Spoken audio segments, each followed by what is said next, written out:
What happens when two characters have the So this is Kepler. He has 2.54 thousand subscribers. I think he's just a beginning YouTuber. He posted this 3 weeks ago. Said goodbye, Red. Thanks for stopping by. Thank you, Red. And this is a focus on Dandadan specifically. So let's see what this is about. It says the difference between seekers and avoiders. Said by Red. So let's see what that's about. the exact same core problem, but approach it from completely opposite directions. Both characters start as outcasts, but their psychological approaches couldn't be more different. Okarun assumes people don't want him around and withdraws. Kinta assumes there's a social formula to crack and chases it relentlessly. One character grows by stopping his assumptions, and the other stays stuck because he won't stop analyzing. What if I told you that understanding the difference between these two characters reveals one of the most important lessons about social anxiety and personal growth? Welcome to Understanding Dandadan. My name is Kepler, and today we are exploring how seeking connection and avoiding it can paradoxically lead to the same result, but with very different paths to recovery. Let's start with Kinta, because he's the more misunderstood character. Most people see him as a typical introverted nerd, but that's completely wrong. Kinta is what I call a logical extrovert, someone who desperately needs social connection, but approaches it like a problem to solve. Kinta doesn't look like an extrovert like Gigi or Ara, but according to the psychologist Carl Jung, extroverts and introverts are defined by where they get their energy. Introverts recover energy in solitude. That doesn't mean he doesn't need any connection. An introvert spends energy interacting with people and recovers energy by being alone, while extroverts are the opposite. They spend energy by being alone and recover energy by interacting with people. That's why I think Kinta is a logical extrovert. Watch his introduction carefully. He walks alone to school singing from the top of his lungs and dancing. It's obvious that he's an over-the-top goofball. But as he gets close to school, we see his voice slowly fade into silence. And although it is supposed to be a funny scene, and Kinta himself supposed to be a comedic relief, this scene gave me a heartache. This is someone who loves to externalize his voice, he loves being himself, but ultimately chooses to muffle his identity and fade into the background. This isn't introversion. An introvert would be fine with solitude. Kinta is clearly suffering from his isolation. He studies Okarun like a research project because he desperately wants what Okarun has, genuine friendship, or even love. He analyzes, plans, and tries to reverse engineer social success. He believes there's a code to crack, and if he just acts cool enough or says the right things, popularity will follow. Okarun, on the other hand, is what we might call an emotional introvert, but not in the way you expect. His problem isn't that he needs less social interaction. His problem is that he's convinced he doesn't deserve any social interaction. Where Kinta studies other people to connect with them, Okarun makes assumptions about what other people think about him and withdraws preemptively. He doesn't even try to crack a social code because he's already decided he'll fail. But here's the crucial difference. Okarun's emotional decision-making, while initially destructive, allows him to form genuine connections once he stops sabotaging himself. His feelings, when redirected positively, become his strength. Kinta's logical approach, while seemingly more rational, keeps him trapped in performative behavior that prevents authentic connection. Kinta's biggest flaw is his external focus. He's constantly studying other people, trying to mimic what works, and searching for the perfect social formula. This creates a vicious cycle. The more he focuses on external validation, the more he loses touch with his authentic self. He knows he's naturally goofy and theatrical, but he suppresses these traits because he thinks they are obstacles to popularity. This is why he becomes invisible. When you are constantly performing a version of yourself that you think others want to see, there is nothing genuinely left for people to connect with. His approach to Okarun is telling. Instead of just befriending him directly, he studies him from a distance. He's so focused on learning the right way to be social that he misses obvious opportunity for genuine connection. Okarun's journey is the complete opposite. His growth comes from shifting his internal dialogue from self-destruction to self-acceptance. Initially, his internal voice is toxic, but as he develops, these thoughts transform into protective instincts and genuine care for others, especially Momo. And the key moment is when he stops assuming he knows what other people think about him. This internal shift allows him to be emotionally present in relationships, instead of being consumed by imagined rejections. His transformation powers are just a metaphor for his internal change. When his inner voice shifts from self-doubt to purpose, external behavior naturally becomes more confident and attractive. Okarun learns to trust his emotions and stop overthinking. Kinta needs to learn to trust his emotions and stop overthinking. The irony is that they need the same solution, but they are approaching from an opposite direction. Based on the psychological patterns we see, Kinta's development will likely follow a specific trajectory. First, He needs to recognize that his performative approach isn't working. The analysis paralysis that keeps him studying others instead of engaging with them is his biggest obstacle. Second, he needs to understand that his weirdness isn't the problem. It's choosing the wrong people to be vulnerable with. His love for dramatic poses and theatrical behavior could be actually charming to the right audience. Third, and more importantly, he needs to stop seeking social formula and start seeking genuine connection. This means being willing to risk rejection by showing his authentic self. Kinta's breakthrough will likely come when he stops analyzing Okarun and starts simply interacting with him. I think the word authentic self has been bastardized by leftists to a degree, in a very strange way. Now, when I say leftist, I'm not talking about people who are left. I'm talking about people who are like far left. I think that term has been bastardized.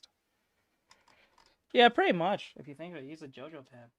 It's very theatrical if you think about it. But like, it's kind of weird when hearing that term. It just always the most craziest people tend to use that. I'm not saying the person who's saying it is crazy. I'm just saying usually when you hear that term, some crazy individual who is saying they're being their authentic self is usually a toxic individual. Yeah, the small one. Oh. Kinta already has everything he needs for social success. He's passionate, expressive, and genuinely interesting.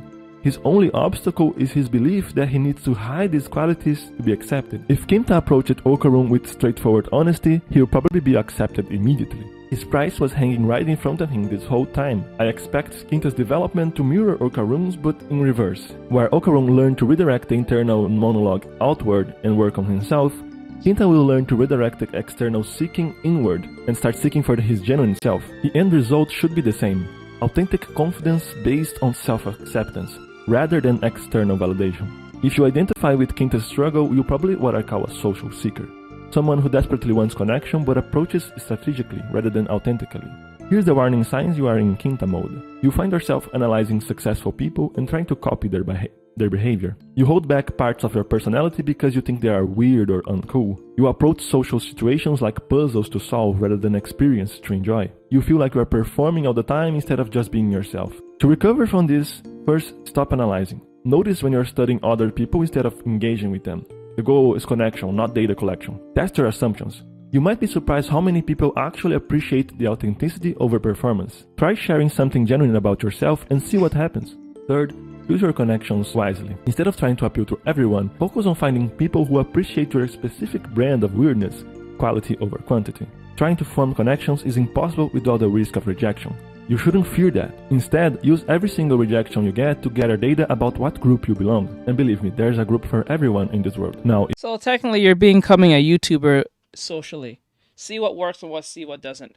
See what or TikToker, any content creator. This is content creation and it's nonsense. Like literally, it is what it is. He's not saying anything wrong here. He's saying everything right. Like, to know that you belong to a certain group, you have to see what the other groups do with you, and then see which one you belong to the most. Which one gives you much more self-worth to that degree. That makes sense. It's like if I make a bunch of anime videos, but they only get like 5, 10, 50, 40 views, and I make a bunch of gaming videos, they get 200, 300, 1,000 views. And then if you do like an anime video based on video games, and there's somewhere in between, and you like that most, you either pick the gaming videos or the something that's in between. Because obviously the anime videos you made was not performative as the way you want it to be.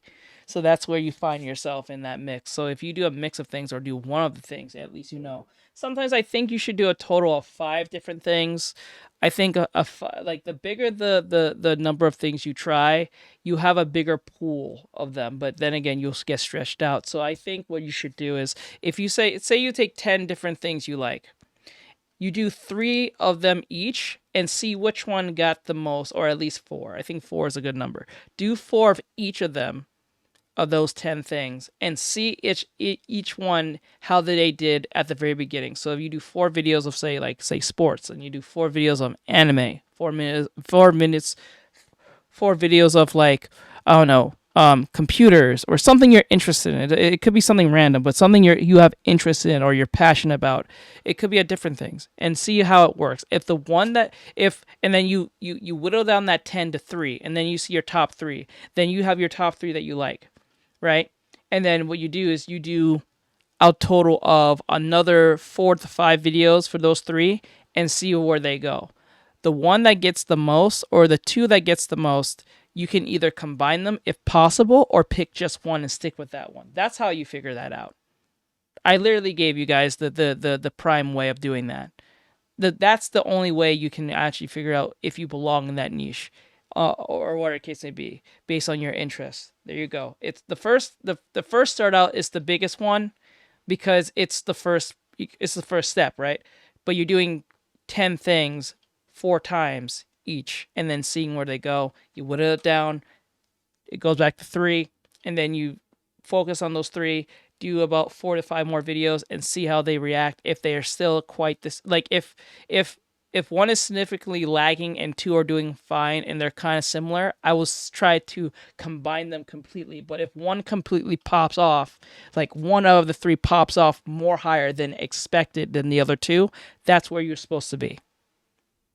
Does that answer everyone's question on how you do content creation? That's how you find your niche. You test the waters, and then you see which waters you like the most, and then you pick the one that you go with, or you can mix the 2, or probably the full 3 if they're all the same. If you can do that. If you relate more to Okarun's initial approach, watch my video about his transformation where I dive deep into the social avoidance and how he develops himself.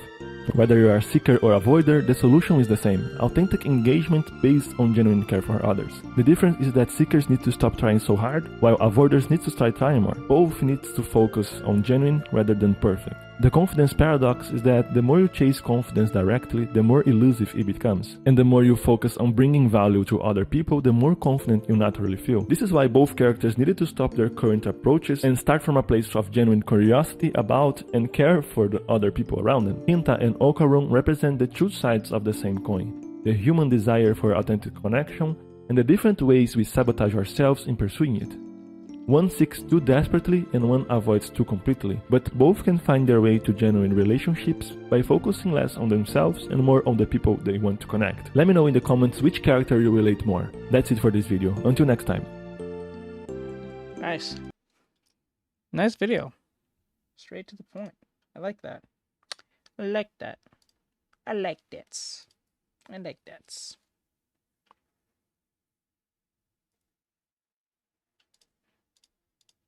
But I can draw. That is all what I can do, or I can try. So what you can do is sub niche. Yeah, it's pretty deep. It's just not a silly show. On the surface, Dandadan is a silly show, yes, but if you really stop and think about it and rewatch it, you take it for what it is, and you're like, oh, there's more to this that's happening. There's serious psychology things that are happening. It just doesn't seem that way because so much is happening with the aliens, the ghosts, and the silliness. But if you stop and watch it, you're like, oh, and even rewatch some episodes, like, oh my god, this makes more sense on the personalities, the traumas, the psychological thinking of how the Arthur wrote this. It makes total sense, and the personalities, you know. That's the point. It's supposed to weird you out because the surface level. So, 1 second. I'll answer that in a second. So that was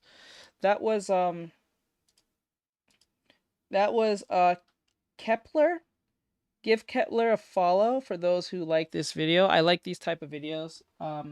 When they like super analyze certain things and stuff like that in just anime recommendations, and I love Dandadan. So if you guys enjoy this, like, subscribe, share, follow, and comment. I'll see you guys in the next one on the reaction channel. Give Kepler a follow. I'll put their information in the doobly-doo if possible. Most likely I always do. I don't ever like thing. I always tag them in it too, so they know they got to see it. And he only has 2.54 thousand subscribers, so I hope he gets more follows than that. He deserves it. And I'll see you guys in the next one. Laters.